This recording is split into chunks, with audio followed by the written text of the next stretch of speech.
69 में आप लोग जाएं।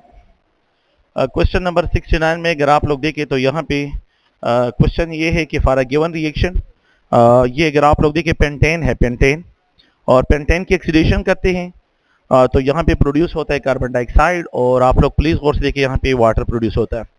आल्दो इस तरह की जब भी क्वेश्चन आते हैं तो इन क्वेश्चन में आप लोगों को मोलर मासेस सबके गिवन होते हैं, मतलब ये कि आपको कैलकुलेट करने की जरूरत नहीं है, लेकिन हम इस पे इंटेंशनली छोड़ देते हैं कि मोलर मास इज गिवन, हम जो है मतलब ये कि इसको इग्नोर करते हैं कि स्टूडेंट खुद कैलकुलेशन इसके लिए करें, ठीक है।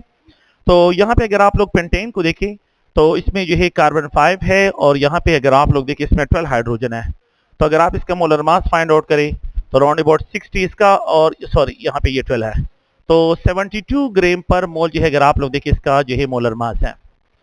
तो फॉर एग्जांपल अगर आप 1 मोल ऑफ मीथेन बर्न होता है तो 6 मोल ऑफ वाटर प्रोड्यूस होता है, 1 मोल ऑफ पेंटेन।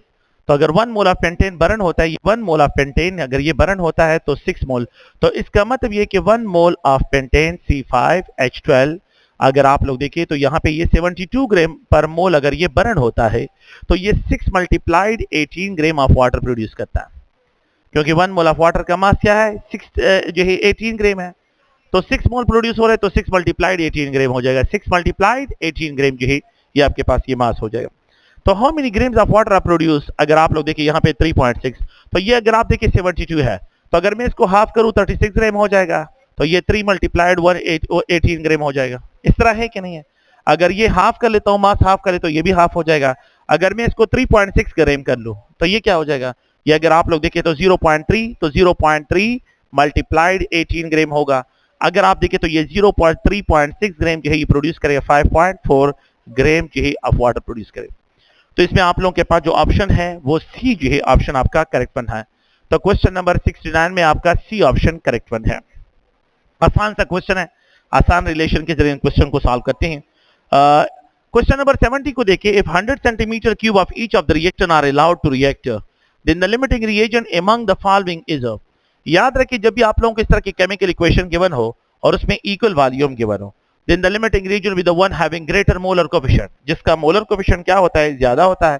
तो अगर आप लोग इस इक्वेशन में देखें तो यहाँ पे 4 अमोनिया है, 4 अमोनिया और 5 ऑक्सीजन है, तो इसका मोलर कोफिशिएंट ज्यादा है।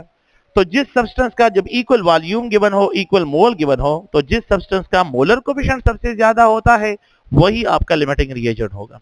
तो हैविंग ग्रेटर मोलर कोफिशिएंट, तो आपको कोई जरूरत नहीं कि आप इसकी कैलकुलेशन करें, there is no need for the calculation, कोई कैलकुलेशन की तरफ मत जाए। बस जब equal number of mole given हो, equal number of volume given हो, तो वो लिमिटिंग रिएजेंट होगा जिसका मोलर कोफिशिएंट सबसे ज्यादा होगा। तो इसमें बी ऑप्शन है। तो क्वेश्चन नंबर 70 में बी ऑप्शन है। जी बताएं। वो आप लोगों ने फिर मोलर मास को देखना है, जिसका मोलर मास ज्यादा होगा तो आप लोगों ने इसको जो है यहाँ। अच्छा, क्वेश्चन नंबर 71 को देखिए, how many moles, how many many moles, gram moles of sulphur are there in 22 gram of sulphuric acid. For example अगर आप लोग देखिए ये 1 मोल ऑफ सल्फ्यूरिक एसिड है, and 1 mole of sulphuric acid 98 gram के बराबर है।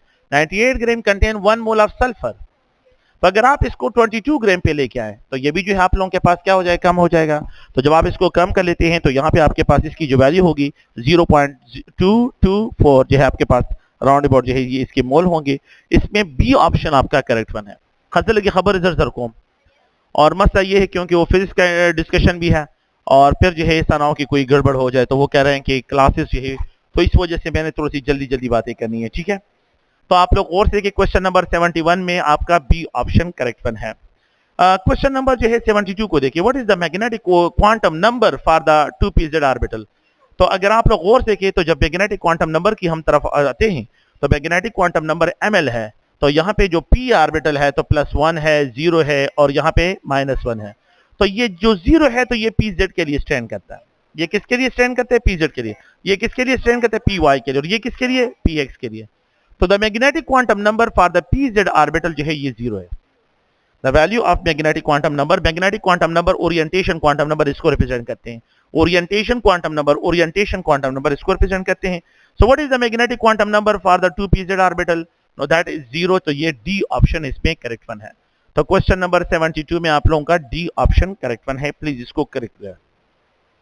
क्वेश्चन नंबर 73 को देखिए, which one of the following set of the quantum, मेरे ख्याल में कल आप लोगों ने अनाउंस पेपर दिया होगा, नाउंस पेपर जो है मैं उसमें तो जो स्टूडेंट ने क्वेश्चन सेंड की है, तो मेरे ख्याल में ऐसा कोई भी क्वेश्चन नहीं है जो हमारे लेक्चर में ना हो। हर एक लेक्चर में, हर एक क्वेश्चन में मैंने जितने पेपर देखे हैं, मैंने जितना क्वेश्चन देखे हैं, तो उसमें आप लोगों के हर एक एमसीक्यू जो है आप लोगों के लेक्चर में होगा, ठीक है, और उसमें आपको आंसर मिलेंगे। अच्छा, क्वेश्चन नेक्स्ट देखें। तो यहाँ पे अगर आप लोग और से व्हाट इज जो है विच one of the following set of quantum number is not valid है। तो अगर आप लोग देखिए, आप लोगों को याद होगा कि जहां पे भी आप लोगों के पास प्रिंसिपल क्वांटम नंबर और एल की वैल्यू दोनों बराबर हो, ये इलेक्ट्रॉनिक कॉन्फ़िगरेशन नॉन परमिसिबल है। तो ये रूल्स गलत है कि जिसमें द प्रिंसिपल क्वांटम नंबर और स्मूथल क्वांटम नंबर की वैल्यू दोनों इक्वल हो, बराबर हो। तो ये स्टेटमेंट जो है बिल्कुल अगर आप लोग देखें तो ये गलत स्टेटमेंट है, इसमें बी ऑप्शन है।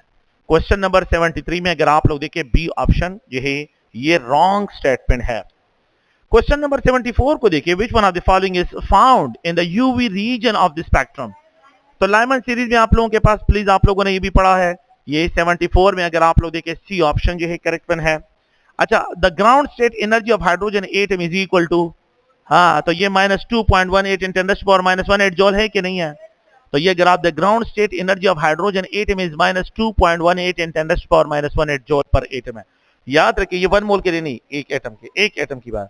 अगर 1 मोल की बात होगी तो -1312.31 है, तो 1 मोल के लिए -1312 है। The ground state energy of the hydrogen is negative है या पॉजिटिव है।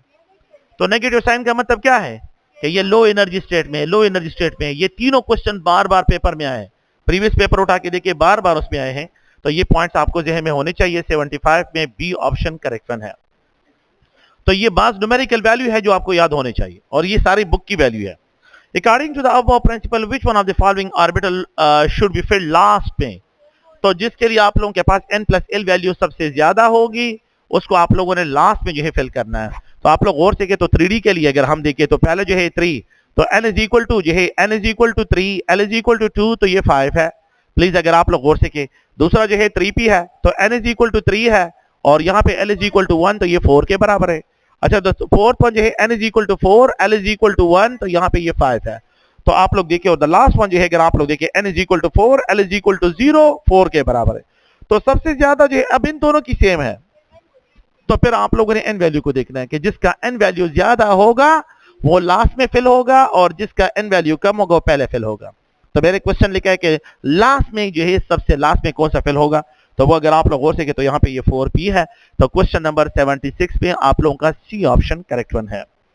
क्वेश्चन नंबर 77 को देखिए, which one of the following is not true regarding the balanced chemical equation। तो जो केमिकल इक्वेशन है they contain the same number of atom on each side। आप लोगों ने पढ़ा है लॉ ऑफ जो है पास एटम कंजर्वेशन। एटम कंजर्व होते ही the number of atom on the reaction side and product side it should be remain same, ये सेम होने चाहिए, ये ठीक है। इलेक्ट्रॉन्स अगर एटम नंबर सेम होंगे तो उनके इलेक्ट्रॉन नंबर भी सेम होंगे। इलेक्ट्रॉन भी आप लोगों के पास यहाँ पे क्या होते हैं, लेकिन अगर आपके पास यहाँ पे मॉलिक्यूल है, ये पॉइंट थोड़ा सा गौर से तो क्या आप लोगों ने लॉ ऑफ मॉलिक्यूल कंजर्वेशन सुना है? नहीं है। तो there is no law of molecule conservation. Law of molecule conservation नहीं होता है। इस साइड पे 2 मॉलिक्यूल और इस साइड पे 4 मॉलिक्यूल है, तो molecule can be destroy and molecule can be generate, इसको जनरेट भी कर सकते हैं। तो equal number of molecule on both side, ये स्टेटमेंट गलत है। अगर आप लोग देखिए the last statement follow the law of mass conservation, ये ठीक है। तो यहाँ पे जो है ये सी ऑप्शन जो है अगर आप लोग देखिए क्वेश्चन नंबर 77 में आपका सी ऑप्शन है। क्वेश्चन नंबर 78 को देखिए, N ideal gas is it 300 kelvin temperature and 1 atmospheric pressure हो, then the volume remains constant। volume remains constant if temperature is double and pressure is double। अच्छा, इस point को अगर आप लोग देखें तो अगर मैं टेम्परेचर को भी डबल करूं और प्रेशर को भी डबल करूं, फॉर एग्जांपल मेरे पास P1 है, V1 है, मैं प्रेशर को क्या कर लेता हूं 2 टाइम ऑफ P1 कर लेता हूं, टेम्परेचर को क्या कर लेता हूं, यहाँ पे जो है V1, यहाँ पे T1 है। अच्छा, जो है V2 को मैं फाइंड आउट करना चाहता हूँ, और T2 की वैल्यू जो है वो भी 2 टाइम कर लेता हूँ। तो आप लोगों के पास the net change in volume में क्या होगा, कोई इफेक्ट नहीं होगा, एक दूसरे के इफेक्ट को कैंसिल करेंगे, ये एक दूसरे के इफेक्ट को क्या करेंगे, कैंसिल करेंगे। तो आप लोग इस पॉइंट को थोड़ा सा गौर से देखें, यहाँ पे तो फर्ज मैंने पॉइंट दी है, लेकिन आप देखिए P1 V1 divide by T1 is equal to P2 V2 divide by T2, ये T2 है। अच्छा, तो अगर आप देखिए P1 V1 divide by T1, तो ये 2 टाइम ऑफ P1 है, V2 को मैंने फाइंड आउट करा, ये 2 टाइम ऑफ T1 है। वह आप लोग देखिए ये क्रॉस हो जाएगा, ये इसके साथ क्रॉस हो जाएगा, ये इसके साथ क्रॉस हो जाएगा, तो V1 और V2 रिमेन सेम होंगे। तो क्वेश्चन आप सुने, अगर in ideal gas at 300 Kelvin and 1 atmospheric pressure, then the volume remains constant. कौन सी कंडीशन पे कांस्टेंट आएगा? If temperature is double and pressure is half. अगर मैं टेम्परेचर को डबल करता हूँ, प्रेशर को 4 जो है आपके पास ये इंक्रीज की तरफ जाएगा. जब temperature is half and pressure is double, तो यहाँ पे भी आप लोगों के पास डिक्रीज की तरफ चला जाएगा. Temperature is double and pressure is double, तो जब दोनों को सेम रेट के साथ आप डबल कर लेते हैं तो फिर एक दूसरे के इफेक्ट को, क्योंकि प्रेशर बढ़ाने से वॉल्यूम कम होता है, टेम्परेचर इंक्रीज करने से वॉल्यूम क्या होता है? इंक्रीज होता है. तो ये एक दूसरे के इफेक्ट को कैंसिल कर लेते हैं. The net change in volume 0 होगा. तो ये आप लोगों के पास सी ऑप्शन है. क्वेश्चन नंबर 78 में अगर आप लोग देखें यहाँ पे भी सी ऑप्शन है. Question number 79. The deviation of carbon dioxide gas from ideal behavior is expected to be least. हाँ, तो at high pressure and low, ना least at high temperature and low pressure. At high temperature and low pressure. तो एक जगह पे 350 kelvin temperature है, 303 atmospheric pressure है. दूसरी जगह पे 250 केल्विन एंड 4 atm है. और 5C पे अगर आप लोग देखें 5 जो है आप लोगों के पास क्या है? 50 केल्विन 1 एटमॉस्फेयर. तो प्रेशर लो है और टेम्परेचर ज्यादा है. तो ये कंडीशन ऐसे है जिसपे आइडियल बिहेवियर शो करेगा. तो क्वेश्चन नंबर जो है 79 में अगर आप देखें यहाँ पे भी सी ऑप्शन है. तो अगर आप देखें at low temperature all gases except, at low temperature all gases except hydrogen and helium show, हाँ, नेगेटिव डेविएशन शो करते हैं. तो हाइड्रोजन और हीलियम के अलावा सारे गैसेज जो है वो नेगेटिव जो है डेविएशन शो करते हैं. हाइड्रोजन और हीलियम क्या शो करते हैं? पॉजिटिव डेविएशन शो करते हैं. तो ए ऑप्शन इसमें है. तो क्वेश्चन नंबर 80 में अगर आप देखें यहाँ पे ए ऑप्शन करेक्ट वन है. क्वेश्चन नंबर 81 को देखें, sorry 81. An ideal gas expand according to PV is equal to K है. तो product operation volume remains constant. ये अगर आप लोग गौर से देखें ये बॉयल्स लॉ है कि नहीं है? So expansion of the gas, on expansion of the gases, on expansion of the gases the temperature of the gas will be rise, remains constant, will drop, cannot be predicted. Boyle's law में आप लोग मुझे बताएं कि आप लोग temperature की value को क्या रखते हैं? कांस्टेंट रखते हैं ना. तो बॉयल्स लॉ में हम टेम्परेचर कांस्टेंट रखते हैं. तो अगर मैं सिस्टम को एक्सपेंड करता हूं तो मेरे पास temperature of the gas will remain constant, कुछ नहीं होगा, क्योंकि ये कंडीशन आइसोथर्मल कंडीशन है. तो टेम्परेचर पे कोई इफेक्ट नहीं होगा. तो क्वेश्चन नंबर 81 में बी ऑप्शन आपका करेक्ट वन है. क्वेश्चन नंबर 82 को देखें. Which one of the following unit cell has all angle unequal हो to 90 and all sides are of unequal हो? हाँ, तो अगर आपके पास A is not equal to B is not equal to C and alpha, beta and gamma angle, ये सब के सब जो है 90 के बराबर ना हो, is not equal to 90 के बराबर हो, तो ये ट्राइक्लिनिक यूनिट सेल है. ट्राइक्लिनिक यूनिट सेल में ये किस कंडीशन है? तो ट्राइक्लिनिक यूनिट सेल में ये सिचुएशन है. तो 82 में अगर आप लोग देखें तो यहाँ पे आपका सी ऑप्शन करेक्ट वन है. क्वेश्चन नंबर 83 को देखें. अल्कोहल इन आर्थो जो है आर्थो नाइट्रोफिनोल मॉलिक्यूल कंटेन, शाबाश, अल्कोहल में, हाँ, अल्कोहल में कौन कौन से होते हैं? अगर आप लोग गौर से देखें तो यहाँ पे अगर आप इस पॉइंट को देखें तो इसमें एक है एंट्रा और दूसरा एंटर है. तो अल्कोहल में तो एंटर होता है, अल्कोहल में एंटर होता है. और आप लोग देखिए आर्थोफिनोल में, आर्थो नाइट्रोफिनोल में एंट्रा मॉलिक्यूल हाइड्रोजन बॉन्डिंग. ये अगर आप लोग देखें ये आर्थो नाइट्रोफिनोल है. तो ये नाइट्रो जो ग्रुप है इस ऑक्सीजन जो है क्या करता है? इसके साथ intra molecule hydrogen bonding develop करता है. इंट्रा मॉलिक्यूल हाइड्रोजन बॉन्डिंग ओ नाइट्रोफिनोल में ये प्रेजेंट होते हैं. तो अगर आप लोग गौर से तो यहाँ पे सी ऑप्शन इसमें एंटर और एंट्रा, एंटर और एंट्रा. तो क्वेश्चन नंबर 83 में सी ऑप्शन जो है यहाँ पे करेक्ट वन है. अच्छा, क्वेश्चन नंबर जो है अगर आप लोग देखिए what is the expected temperature for the sulphur dioxide. Compressibility factor आपको दिया गया है.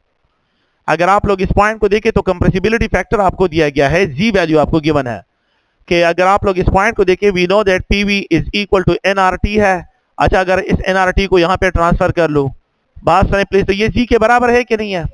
तो पी बाय आर टी अगर एन इज इक्वल टू 1 है तो यहाँ पे ये सी है. जी कंप्रेसिबिलिटी फैक्टर, जी क्या रिप्रेजेंट करता है? कंप्रेसिबिलिटी फैक्टर को रिप्रेजेंट करता है. अच्छा, आप लोग इस पॉइंट को गौर से देखिए, मुझे टेम्परेचर डिमांड है, टेम्परेचर इज इक्वल टू, अगर आप लोग देखिए टेम्परेचर को मैं फाइंड आउट करना चाहता हूँ टेम्परेचर को, तो ये जी को मैं यहाँ पे लेके तो P V divide by R और जी है. और ये अगर आप लोग देखें तो उन्होंने क्वेश्चन दी है कि what is the expected temperature for the sulphur dioxide with compressibility factor of 2 है एंड प्रेशर जो है ये 5 है. वॉल्यूम जो है अगर आप लोग देखें 10 मोल जो है, अगर आप देखिए यहाँ पे 10 जो है मोलर वॉल्यूम है. प्लीज अगर आप लोग गौर से के, और आर की वैल्यू 0.0821 है. आपको पता है कि आर की वैल्यू क्या है, और यहाँ पे जो है जी वैल्यू 2 है.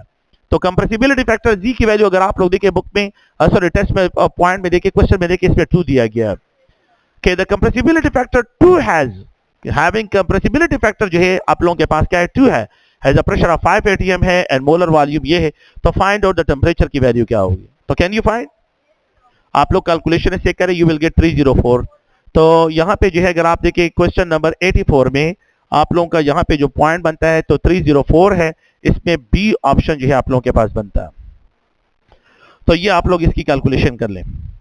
अच्छा, आप सुनिए please, the boiling point in molar heat of vaporisation, the boiling point in molar heat of vaporisation depended on the strength of intermolecular forces, the composition of the liquid, sorry, the vapor pressure of the solution।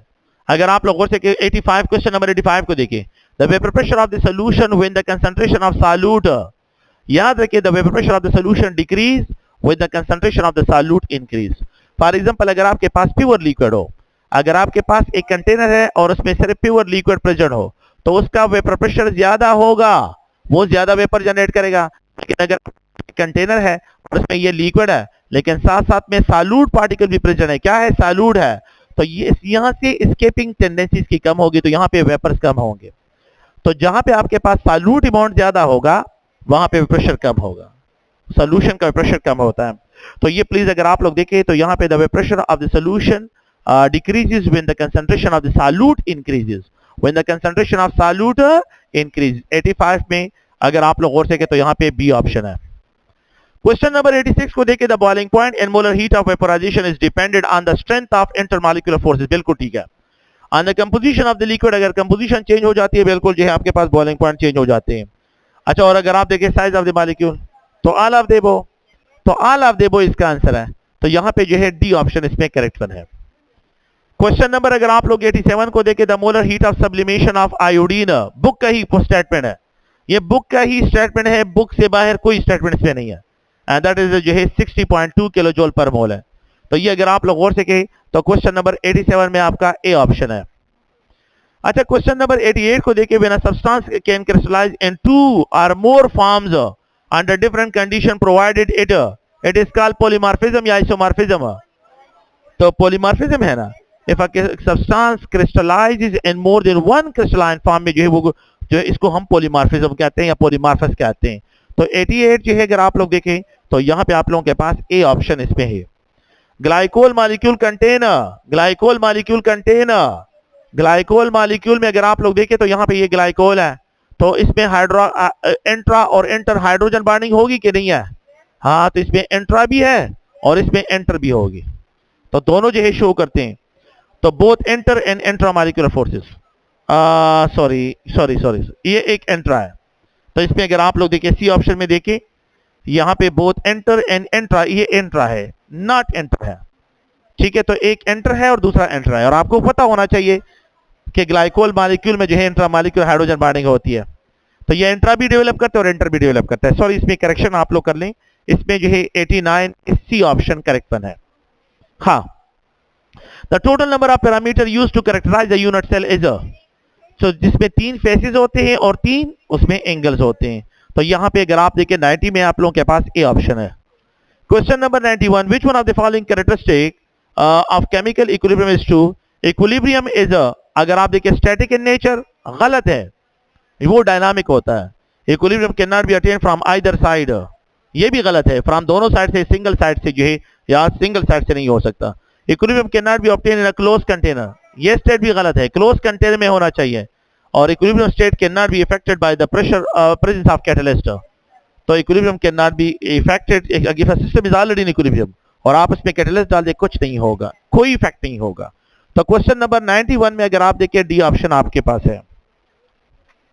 हाँ, question number 92 को देखें, for the reaction below what is the relation between the rate for the forward and the reverse reaction, ये equal होने चाहिए कि नहीं है, हाँ, क्यों, क्या होना चाहिए, रिवर्सिबल रिएक्शन है ना, रेट तो इक्वल होने चाहिए, प्रोडक्ट ज्यादा हो ना, लेकिन रेट तो इक्वल होने चाहिए। फॉर द रिएक्शन बिलो अगर आप लोग देखें, what is the relation between the rate for the forward rate of reverse, it should B equal. अना सेवा मुंगा पके नोट खबर ना करे, मुंगा रेट खबर करे, हाँ। तो यहाँ पे 92 में अगर आप देखें तो ए ऑप्शन है, रेट शुड बी इक्वल। ये क्वेश्चन में थोड़ी सी गड़बड़ की गई है। यहाँ पे जो है आप लोग बात सुने प्लीज, जो है 4 ऑर्डर मॉलिक्यूल होते नहीं है, और ये 3rd ऑर्डर काइनेटिक्स का जो है क्वेश्चन था, लेकिन पता नहीं यहाँ पे इसमें थोड़ी सी गड़बड़ की गई है। हाउ मेनी जो है टाइम्स विद जो है, बिल्कुल मैं उनको कहता हूँ कि आप लोगों को ग्रेस मार्क्स इसके दे दें, ठीक है। How many times will the rate of elementary reaction 3x n plus y जो है, और यहाँ पे x2y change if the concentration of substance x is double and that of y is half. तो ये ऑर्डर ऑफ रिएक्शन जो है 3rd से एबव नहीं हो सकता, तो थोड़ा सा कॉमन सेंस आप यहाँ पे यूज कर सकते हैं, क्योंकि यहाँ पे ये पावर में गलती आ गई है। लेकिन आप लोग ये पॉइंट थोड़ा सुने कि यहाँ पे क्वेश्चन ये है कि अगर आप लोग देखिए रेट आपको दिया है, rate equation, rate of reaction that is equal to K, और यहाँ पे अगर आप देखिए x है और ये y है, तो इसकी मैंने कहा कि थोड़ी सी इसकी जो है करेक्शन कर ले कि ये x है तो यहाँ पे ये स्क्वायर है, और ये y है ये फर्स्ट पावर में इसको इफेक्ट करता है, और यहाँ पे ये रेट है। अच्छा फॉर एग्जांपल मेरे पास जो है ये कंसंट्रेशन जो है यहाँ पे ये 0.1 है, ये 0.1 है, और यहाँ पे x रेट के साथ ये जा रहा है, ये रिएक्शन x रेट के साथ जा रहा है, ये मैंने अपनी तरफ से लिख दिया है। तो क्वेश्चन ये है कि what will happen change if the concentration of a substance x is double. अगर मैं इसको डबल कर लूं, अगर मैं इसकी कंसंट्रेशन को डबल करूं, इसकी कंसंट्रेशन को हाफ करूं, इसकी कंसंट्रेशन को हाफ कर लिया, इसको डिक्रीज कर लिया, इसकी कंसंट्रेशन को हाफ कर लिया और इसकी कंसंट्रेशन को डबल कर लिया, what will happen to the reaction, reaction को क्या होगा, क्या चेंज आएगा। आसान सा पॉइंट है, देखिए विद रिस्पेक्ट टू ये कौन सा चेंज लेके आ रहा है, हाँ तो यहाँ पे ये है तो 2 का स्क्वायर हो जाए कि नहीं है। अच्छा और ये क्या लेके आ रहा है, हाफ लेके आ रहा है। तो आप मुझे बताएं कि यहाँ पे आप लोगों के पास ये ग्राफ लोगों से कि ये 2 है, और यहाँ पे आप लोगों के पास ये हाफ है, तो यहाँ पे ये 4 into 1/2, तो that will be equal to 2। मेरी बात समझ रहे हैं आप लोग। तो एक को मैंने बढ़ा दिया है, दूसरे को जो है यहाँ पे डिक्रीज कर दिया है। तो अगर आप लोग और से तो यहाँ पे आप लोगों के पास द रेट ऑफ रिएक्शन क्या हो जाएगा, वो 2 टाइम द रेट ऑफ जो है इनिशियल रेट। तो यहाँ पे आप लोगों के पास R2 तो फाइनल रेट है ना, इनिशियल रेट आपके पास क्या है, x है, तो ये आप लोगों के पास 2 टाइम ऑफ x हो जाएगा, या जो है we can also 2 time of R1 के बराबर हो जाएगा। तो इसमें आप लोगों का जो ऑप्शन है सी ऑप्शन बनता है, ठीक है, सी ऑप्शन। लेकिन प्लीज अगर आप लोग थोड़ा सा देखें 4 ऑर्डर रिएक्शन नहीं होते, याद रखें 4th ऑर्डर रिएक्शन नहीं होते, तो आप लोगों ने थोड़ा सा यहाँ पे ये पावर में उन्होंने गलती की है। क्वेश्चन नंबर 94 को देखिए, which one of the following do you think is a correct statement. ओए ammonium hydroxide ammonium chloride is an acidic buffer solution. ये कौन सा बफर है, बेसिक है, गलत है। बोरिक एसिड एंड बोरैक्स, हाँ तो क्या है बोरिक एसिड ऑन बोरेक्स, तो बोरेक्स साल्ट है इसका, ये दोनों अगर आप मिक्स करते हैं तो ये वीक एसिड है, weak acid and their salt का मिक्सचर, ये बफर है, ये बफर है, ये बी ऑप्शन है।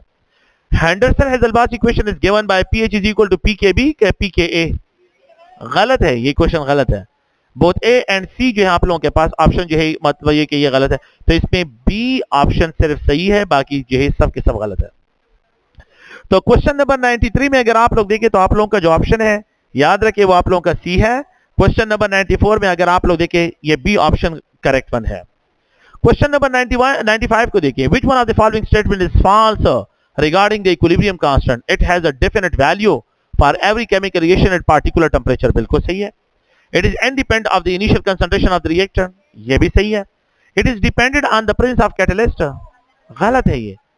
The Kc value is independent on the catalyst, on the pressure, on the concentration. It can be only affected by the nature and plus temperature. Nature change करने से Kc change होती है और temperature change करने से Kc value change, तो C option है। तो क्वेश्चन नंबर 95 में अगर आप देखिए तो सी ऑप्शन है। क्वेश्चन नंबर 96 को देखिए, the expected geometry and the dipole moment of H2S is a, H2S molecule है, तो H2S मॉलिक्यूल आप लोग क्या एक्सपेक्ट करें कि इसकी एंगुलर ज्योमेट्री है कि नहीं है, और यहाँ पे इसका पोलर, इसमें ये पोलर है कि नहीं है, तो जीरो डायपोल मोमेंट इसका होगा, जीरो डायपोल मोमेंट है, तो zero dipole sorry non zero है, तो it's having angular and non zero dipole moment है। तो आप लोग प्लीज सी ऑप्शन इसमें करेक्ट है। तो क्वेश्चन नंबर 96 में यहाँ पे भी सी ऑप्शन करेक्ट है, एंगुलर एंड नॉन जीरो। अच्छा क्वेश्चन नंबर 97 को देखिए, which one of the following combination can not produce a buffer solution. तो strong base and their salt का मिक्सचर बफर बनाता है, नहीं बनाता। सोडियम हाइड्रोक्साइड, सोडियम क्लोराइड, इन दोनों का मिक्सचर बफर नहीं है, बाकी सब के सब बनाते हैं, बाकी सब weak acid and their salt है। तो इसलिए अगर आप लोग देखें तो यहाँ पे इसमें भी सी ऑप्शन करेक्ट वन है। ज्यादातर पर किसी गलती, हाँ मतलब ये कि अगर किसी बंदे ने तुक्का लगाया हो ना तो बहुत ज्यादा जो है। ओके तो यहाँ पे अगर आप लोग देखें क्वेश्चन नंबर 98 को देखें. Instantaneous rate of a chemical reaction is the rate of reaction at the beginning, the rate of reaction at the end, the rate of reaction at a given instant.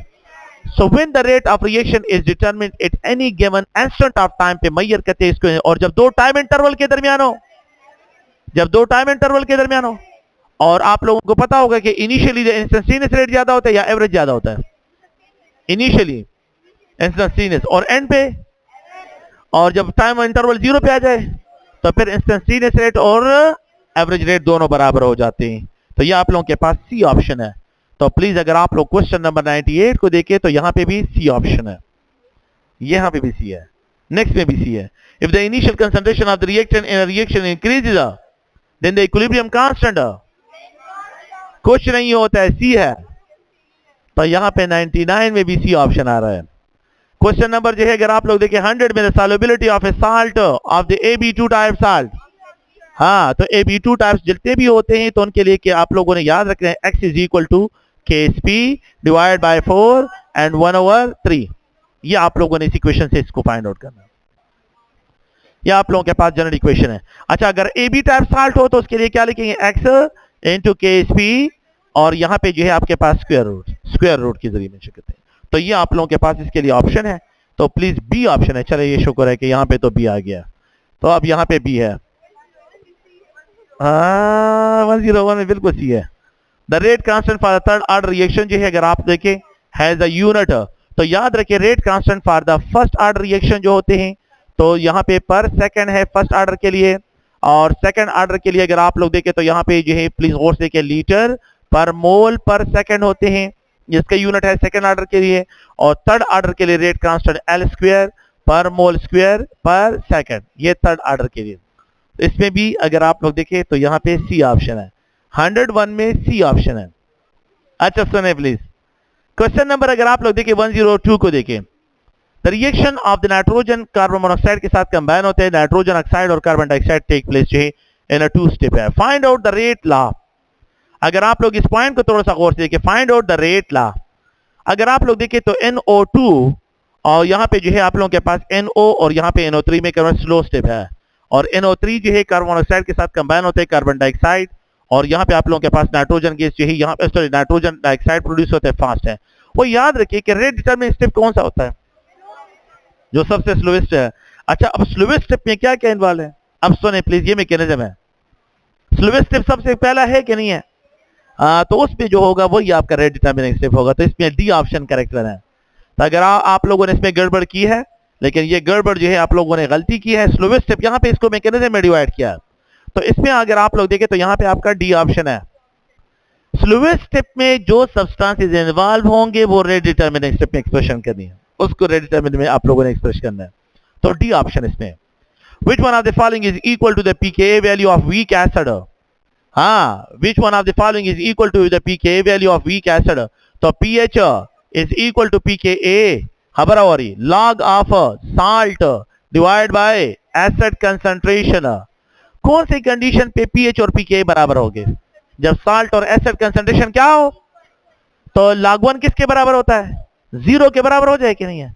अगर ये दोनों concentration equal हो, for example अगर आपके पास ये log 1 ये 1 molar divide by 1 molar दोनों बराबर है कि नहीं है, तो मुझे बताएं कि log 1 जो है किसके बराबर, 0 के बराबर है कि नहीं है. तो pH ऑफ द बफर और pKa जो है आपके पास बराबर हो जाएंगे जब दोनों की कंसंट्रेशन सेम हो. क्वेश्चन सुने. तो आपका क्वेश्चन देखिए, which one of the following is equal to the pKa of weak acid. तो यहाँ पे it is the relative molecular mass, the pKb of its conjugate base, या the pH of the solution containing the pH of the solution containing equal amount of the salt in acid. समझ रहे हैं, C option. Question number 103 में फिर C option है. अच्छा, question number जो है अगर आप लोग गौर से देखें तो यहाँ पे जो है which one of the following possesses non directional bond. Non directional bond जानते हैं ना, नॉन डायरेक्शनल बॉन्ड जो है जो है आप लोगों के पास मोस्टली आयनिक बॉन्ड होता है. लेकिन आप लोग सुने प्लीज. अमोनियम क्लोराइड में ठीक है नॉन डायरेक्शनल बॉन्ड है, लेकिन एक कोवेलेंट बॉन्ड भी है जो नॉन डायरेक्शनल है, and that is hydrogen. Hydrogen में अगर आप देखें एस ऑर्बिटल है, ये वाहिद कोवेलेंट बॉन्ड है जो कि नॉन डायरेक्शनल है, क्योंकि एस ऑर्बिटल स्फेरिकल शेप है. और वो उसको स्फीयर को ओरिएंटेशन की जरूरत नहीं होती। तो a single covalent bond that is non directional हो वो याद रखे एसिस है, एसिस ओवरलैप से। तो please both A and C, both A and C, तो सी यहां पे भी आ रहा है, तो डी ऑप्शन, ठीक है। तो यहां पे डी ऑप्शन जो है इसका करेक्ट ऑप्शन है। हाँ, क्वेश्चन नंबर 105 को देखिए, the correct hybridization of nitrogen, the correct hybridization of nitrogen. शाबाश, सुने प्लीज। एक जगह पे मैंने लिखा है, एक जगह पे लिखा है नाइट्रोनियम आयन, दूसरी जगह पे अगर आप लोग देखें तो यहां पे नाइट्रोजन और ट्राइऑक्साइड है, और तीसरी जगह पे NH3 है। वह आप लोग सुने please, nitronium ion sp hybridize, nitrate ion sp2 hybridize, और आपको पता है अमोनिया में sp3 हाइब्रिडाइज। बी ऑप्शन है 105 में, बी ऑप्शन करेक्ट वन है। अच्छा, अगर आप लोग गौर से कि the isostructure pair among the following is aluminium chloride PCl3, हाँ ये है नहीं है। अच्छा, NF3 and NO3 ये भी नहीं है, लेकिन BF4 और NH4 ये है, ये दोनों टेट्राहेड्रल है, और SO3 और NH3 भी एक दूसरे के आइसोस्ट्रक्चर नहीं है। तो BF4 और NH4 जो है ये अगर आप देखिए क्वेश्चन नंबर 106 में सी ऑप्शन है। अच्छा, find out the balancing ratio for the given reaction. तो आप लोग बात करें प्लीज, यहां पे इसके लिए बैलेंसिंग रेशियो फाइंड आउट करें। तो ये इक्वेशन है, और इस इक्वेशन को अगर आप लोग गौर से देखें तो इस इक्वेशन को थोड़ा सा डिस्कशन करते हैं इसमें। फॉर एग्जांपल अगर आप देखिए ये क्रोमेट है, और यहाँ पे अगर आप देखिए हाइड्रोजन आयन है, यहाँ पे अगर आप लोग देखिए आयरन +2 है, प्लीज अगर आप लोग देखिए क्रोमियम जो है +3 है, और H2O है, और यहाँ पे आयरन है। अच्छा, आप लोग प्लीज गौर से देखिए, डायरेक्ट चीज करेक्ट ऑप्शन लिखम। अच्छा ठीक है, मैं बस करेक्ट ऑप्शन ही लिख देता हूँ। तो यहाँ पे आप एक A B C D E and F इस तरह एब्रिविएशन करें, और करेक्ट ऑप्शन इसमें B है, लेकिन मैं आपको लिखता हूँ 1 14, फिर उसके बाद अगर आप लोग देखें तो यहाँ पे ये 6 है, यहाँ पे अगर आप देखें 2 है, यहाँ पे 7 है, और ये 6 है। तो आप लोग सुने प्लीज, देखो गुरिये, आप क्या करें, इनकी कोएफिशिएंट वो है 1 क्रोमियम, तो यहाँ पे 1A, ये कितने क्रोमियम है, 2 क्रोमियम है। अच्छा, यहाँ पे क्रोमियम है, यहाँ पे है, कहां पे है क्रोमियम, हाँ 2, तो क्या 2 क्रोमियम और 1 क्रोमियम मॉलिक्यूल जो है Cr2 बराबर है कि नहीं है, बराबर देगा ना। 1 Cr2 और 2 क्रोमियम बराबर है। अगर मैं इस तरह लिखूं 2 क्रोमियम इस तरह लिख रहा हूं, और 2 क्रोमियम इस तरह, तो ये 2 नंबर बराबर है कि नहीं है, वह ये पॉइंट एक मिल गया, एक पॉइंट हमें मिल गया है। अब दूसरे पॉइंट की तलाश करते हैं। अच्छा, बी पे हाइड्रोजन, कितने हाइड्रोजन है, 14 हाइड्रोजन है, एक साइड पे 14 हाइड्रोजन है। अच्छा, हाइड्रोजन यहाँ पे है, यहाँ पे है, यहाँ पे है। अच्छा, ये ई पे है, ई पे, तो 7 × 2, 7 × 2, 14 इस साइड पे भी है कि नहीं है। 2 पॉइंट्स आपको मिल जाए, बस ये काफी है। 2 पॉइंट्स आपको मिल जाए, बस यही आपका बैलेंसिंग रेशियो है, और आप इसी को टारगेट करें। तो 2 पॉइंट्स इंपॉर्टेंट है कि 2 पॉइंट्स की आपको क्लियर होने चाहिए। तो इसमें आप लोगों को प्लीज बी ऑप्शन जो है करेक्ट है। क्वेश्चन नंबर 107 में बी ऑप्शन करेक्ट है। हाँ, question number 108, in which one of the following complex in which of the following complex the oxidation number of iron is +2 and +3 है। ये option में है, ये जो है प्रूशियन ब्लू कलर कॉम्प्लेक्स होता है, फेरी फेरस साइनाइड जो होता है। तो ये अगर आप लोग गौर से कहें तो इसमें जो है ये जो बाहर आयरन +3 भाव में है, और ये जो इंटरनल कॉम्प्लेक्स का है साइनाइड के साथ लिंक है, ये +2 ऑक्सीडेशन स्टेट में। सॉरी, अच्छा, तो बाज़ औक़ात जो है एक आयरन लिखा होता है और उसके साथ जो है मुख्तलिफ कॉम्प्लेक्स, हाँ ये भी है कि बाकी में नहीं है। तो कॉमन सेंस का आप लोगों ने यूज किया हो तो फिर ठीक है। तो क्वेश्चन नंबर 108 में ए ऑप्शन है। नहीं, जितना आप लोग स्मार्ट थिंकिंग करते हैं, स्मार्टली क्वेश्चन को टारगेट करते हैं, ये मोर आप लोगों को जो है हेल्प करवाता है। तो ये बहुत इंपॉर्टेंट है। Calculate the heat of combustion of methane in the following reaction, where the heat of formation of methane gas and carbon dioxide gas and water a liquid जो है ये आप लोगों को गिवन है, नेगेटिव होती है। हाँ सही है, सही है, वेरी गुड, शाबाश, ये आप लोगों ने बिल्कुल प्रॉपरली जो इसको मॉनिटर किया हुआ है। तो कार्बन डाइऑक्साइड और ये वाटर आप लोग और से इसके जो है -73 है, वह इसका 0 है। यहाँ पे अगर आप देखें -393 है, और यहाँ पे ये 2 × -2 जो है 285 है। ये अगर आप लोग देखिए आपके पास एनर्जी है, ये प्रोडक्ट है और ये रिएक्टेड है। Product enthalpy minus reacted enthalpy is your reaction enthalpy. Product enthalpy minus जरा जो है अगर आप लोग देखें reactant enthalpy is your reaction enthalpy, तो अगर आप लोग हो सके तो ये प्रोडक्ट एंथैल्पी इन दोनों को -393 एंड माइनस जो है अगर आप लोग देखें 570 एंड जो है यहाँ पे अगर आप देखें ये आपका प्रोडक्ट हो गया। अच्छा ये माइनस साइन चेंज है, तो यहाँ पे आपके रिएक्टेंट क्या है CH4 -73 एंड +0। वो आप लोग सुने प्लीज, ये आपकी स्टैंडर्ड एंथैल्पी जो है फाइनल, ये standard enthalpy of the initial. Reactant की एंथैल्पी H1, प्रोडक्ट की एंथैल्पी H2, और दोनों का जो डिफरेंस है वो चेंज इन एंथैल्पी को रिप्रेजेंट करता है। Product enthalpy minus reaction enthalpy is your change enthalpy है। अच्छा अगर आप लोग देखें तो ये -393, इसको अगर आप लोग सम अप करें तो यहाँ पे आपके पास आ जाएगा -963 एंड +73 एंड +0। जीरो के कोई फायदा है नहीं, इन दोनों के साथ सम अप करें यू विल गेट 890, तो -890 इसके पास इसकी वैल्यू आ जाती है। ए ऑप्शन है। तो क्वेश्चन नंबर 109 में आप लोगों का ए ऑप्शन करेक्ट वन है। अच्छा क्वेश्चन नंबर जो है 110 को देखिए, which one of the following is not correct? The electron deficient molecule can always act as a Lewis acid, बिल्कुल ठीक है। The canonical structure have no existence, they are theoretical structure होते हैं, no existence, real में इसकी कोई multiple bond are always stronger than single bond, ठीक है ये बात भी सही है। और AB5 type molecule have pentagonal parameter structure, नहीं होता है।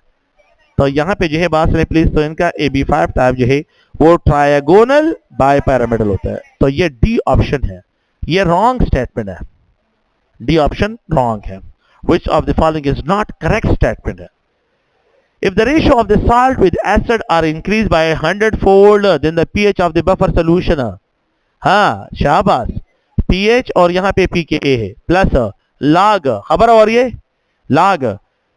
क्वेश्चन ये है कि if the ratio of the salt, अगर इसको 100 टाइम लेता हूं और इसको 1 लेता हूं, ये 100 टाइम हो और ये 1 हो, तो फिर pH और pKa में क्या डिफरेंस होगा? तो pH एंड pKa देखो गुरे, तो log 2, log जो है अगर आप देखें ये पावर है ना 10⁻²2 है ना, तो ये पावर पहले आ जाए कि नहीं, तो +2 आपके पास हो जाए, तो कितने टाइम चेंज आ जाएगा? हाँ तो log 10 1 के बराबर है, पावर पहले आ जाता है, तो ये 2 टाइम जो है चेंज आ जाएगा, इंक्रीजेस बाय 2। तो क्वेश्चन नंबर 111 में आप लोगों का जो ऑप्शन बनता है वो भी है। क्वेश्चन नंबर अगर आप 112 को देखिए, consider the reaction nitrogen is allowed to react with hydrogen 2 mole ammonia if the rate of formation of ammonia is 1.7 time per liter जो है per liter per second हो, then the rate of disappearance of hydrogen will be, सही है। तो इस question को अगर आप लोग गौर से देखें तो यहाँ पे ये नाइट्रोजन है and it is allowed to react with hydrogen, you will get 2 mole of ammonia। अच्छा अगर ये 2 फॉर्मेशन हो रही है, अगर ये 2 टाइम अपीयर होता है, ये 3 टाइम डिसअपियर हो रहा है, ये 3 टाइम डिसअपियर हो रहा है, 3 टाइम डिसअपियर हो, ये 2 टाइम अपीयर हो रहा है। अगर आप लोग देखें अगर हाइड्रोजन 3 टाइम डिसअपियर हो जाए तो 2 टाइम अमोनिया अपीयर हो जाएगा। अच्छा अगर आप लोग देखें अगर ये 1 टाइम अपीयर हो जाए तो ये -1.5 टाइम डिसअपियर हो जाएगा, बस सीधा कहना। अब क्वेश्चन ये है कि अगर आप लोग देखें if the rate of formation of ammonia is 1 जो है फॉर्मेशन जो है 1.7 टाइम हो, अगर ये 1.7 हो तो फिर आप लोगों के पास डिसअपियरेंस रेट क्या होगा, इसका क्या होगा? तो ये इसके साथ मल्टीप्लाई करें, यू विल गेट माइनस जो है 2.5 मोल पर लीटर पर सेकेंड होगा, तो ये 2.5 पर मोल पर आप लोगों के पास सेकंड होगा। तो क्वेश्चन नंबर 112 में सी ऑप्शन बनता है। Which one of the following contain more bond angles? Which one of the following have maximum bond angles? Water 104, alcohol 108, ether 111 and ammonia 107। तो ईथर में सबसे ज्यादा होते हैं।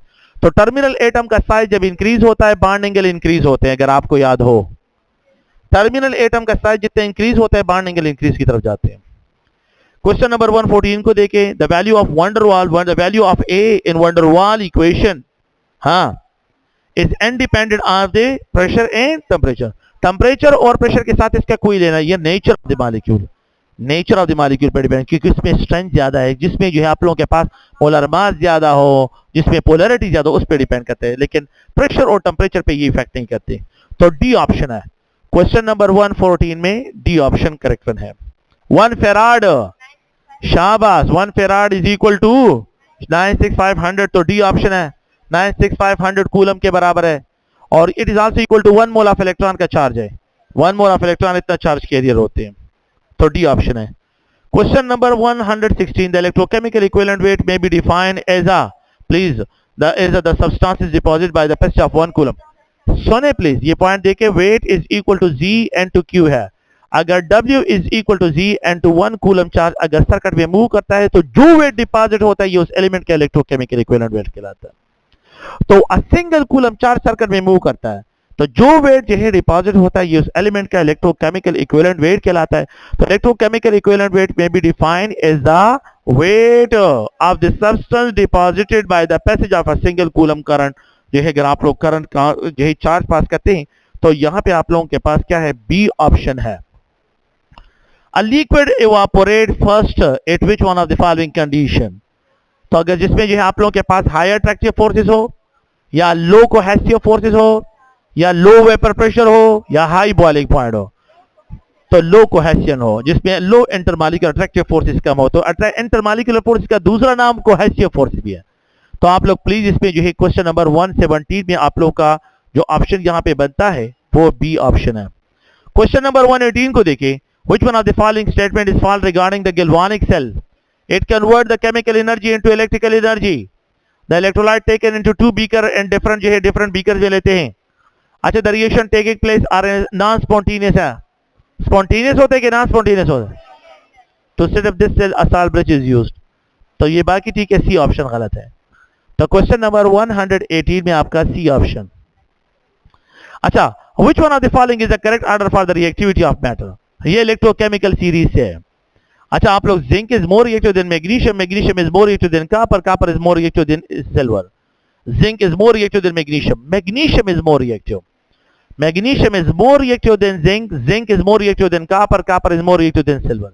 ये आप लोगों के इलेक्ट्रोकेमिकल सीरीज में अल्कली मेटल वाले जिंक मेटल से मोर रिएक्टिव होते हैं। अल्कली मेटल वालों का रिडक्शन पोटेंशियल कम होता है, उनका ऑक्सीडेशन पोटेंशियल ज्यादा होता है। अल्कली और अल्कलाइन अर्थ मेटल का, ये अल्कलाइन अर्थ मेटल है तो अल्कलाइन अर्थ मेटल का जो है ज्यादा होता है। तो इस वजह से ऑर्डर ऑफ रिएक्टिविटी, ये क्वेश्चन इलेक्ट्रोकेमिकल सीरीज से है, इलेक्ट्रोकेमिकल सीरीज से है ये question. If A and B are the carbon oxygen bond length, sorry A and B are the carbon oxygen bond length in methanol and phenol respectively, what is the relation between A and B? हाँ, तो अगर आप जगह देखिए, एक जगह पे alcohol है और दूसरी जगह पे जो है कार्बन है और यहाँ पे ये फिनोल है, ये sp2 हाइब्रिडाइज है और ये sp3 हाइब्रिडाइज है, तो यहाँ पे द स्ट्रेंथ ऑफ बॉन्ड ज्यादा होगा, यहाँ पे ज्यादा होगा, यहाँ पे the strength of the bond ज्यादा होगा, यहाँ पे कम होगा, तो यहाँ पे बॉन्ड लेंथ ज्यादा और यहाँ पे बॉन्ड लेंथ कम होगा।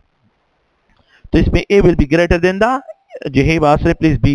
तो क्वेश्चन नंबर 120 में ए ऑप्शन है। क्वेश्चन नंबर जो है अगर आप 121, in which one of the following reaction the energy is not in enthalpy of atomisation? हाँ सही है ना, ऑल ऑफ दे, वो इसमें कोई भी नहीं है।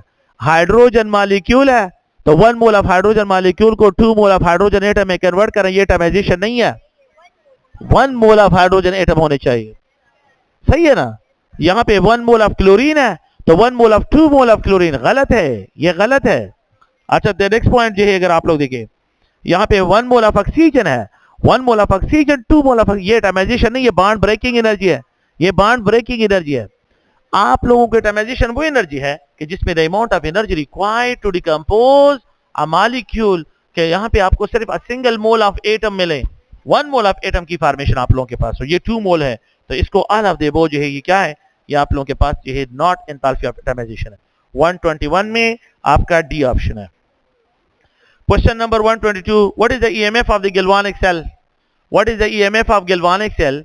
कि यहाँ पे ईएमएफ है, ईएमएफ ऑफ गैल्वानिक सेल, तो आप क्या करें, ई के तोड़ का माइनस ई एनोड का, क्लियर है ये पॉइंट? इन दोनों का डिफरेंस निकालना है। तो ई के तोड़ का आपको गिवन है।